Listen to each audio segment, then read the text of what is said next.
Okay na. Maganda, Sir Vincent. Maganda to. Oo, yan, ganda. Alam ko na gaganyan si Sir Bugs eh. Meron din to.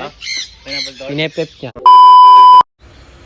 Magandang araw mga kaibon. So for today's video yan nga makikita nyo dumalaw kami sa isang aviary dito sa may Imos, Cavite. Ang aviary ni E-Boys Aviary sa Bater. So yan. So dito na-curious kasi kami kaya kami punta dito. Kung mapapansin nyo yung mga ibon niya is nakawala lang. So parang talagang na-curious kami kasi kung paano niya hinahandle yung mga ganito.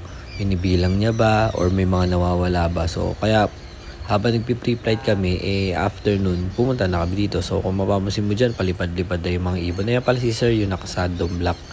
So, very accommodating siya. In-accommodate niya kami kahit may oras sila na sinasabi na dapat tuwing umaga lang. So, ayan, kung makikita nyo, yun yung mga ibon nyo, pakalat-kadat lang, diba? So, actually, hindi ko nga rin yan nabilang kasi hindi ko naman talaga alam kung ilan yan. Ang nakakatuwa lang is, ang ganda sa mata at very calming siya. So, nakakawala ng stress. Nasa labas lang.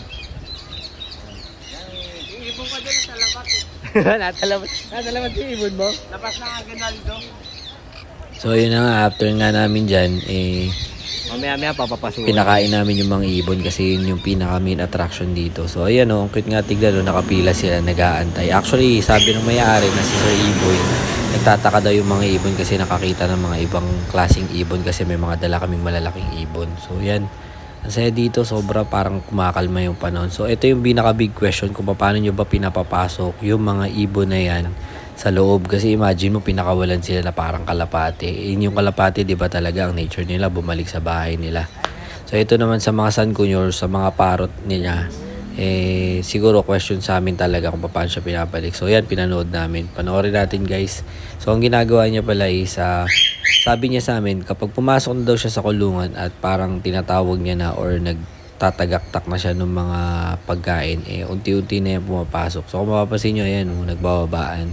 Tapos, ang mangyayari, susunod na silang lahat. So ayan. So normally, ginagawa niya daw to tuwing umaga lang. Sa hapon, hindi na kasi syempre delikado na, baka umagat na yung dilim. So ayan, tingnan nyo, pumasok na yung iba, diba? Ang galing, diba? So kami, tinatawag namin yung mga ibon by whistle siya naman. Tinatawag niya by food yan. Which is, ang galing din, diba? Talagang pumapasok talaga sila sa kulungan nila Kaya yan. At syempre, hindi naman kami magpapatalo dahil pre-flight yung mga ginagawa namin. Syempre, tatry namin mag-pre-flight dito sa area ni Sir E-Boy. Actually, ang nangyari dito guys, pinapasok muna namin lahat talaga yung mga ibon kasi ang problema baka sumama sila sa plak sa liparan, mawala pa. So baka masisi pa kami. So ayan na nga guys, so susubukan namin dito magpalipad sa likod lang ng bahay nila Sir E-Boy. Actually, pasikip tong lugar na to, nakakita lang kami ng open spot na konti. Yan, pinalipad na namin sila guys. So medyo urban siya guys kasi talagang napalibutan siya ng puno tsaka mga bahay. Sinubukan lang namin kasi nandito na kami, sayang naman. So ayan, lumipad lang sila ng ganyan. Ang kinakabahan kami kasi dyan sa gilid na yan, merong mga puno dyan na hindi na namin makikita yung mga ibon. So medyo nataranta rin kami, pero eventually naman, lumutang din yung mga ibon namin guys. So ayan, naglabasan na. So parang naging isang ronda lang to guys kasi medyo delikado rin, tinawag na rin namin sila. So ayan, balikan na rin agad yung mga ibon natin. Medyo kinabahan kami dyan, pero at least masaya.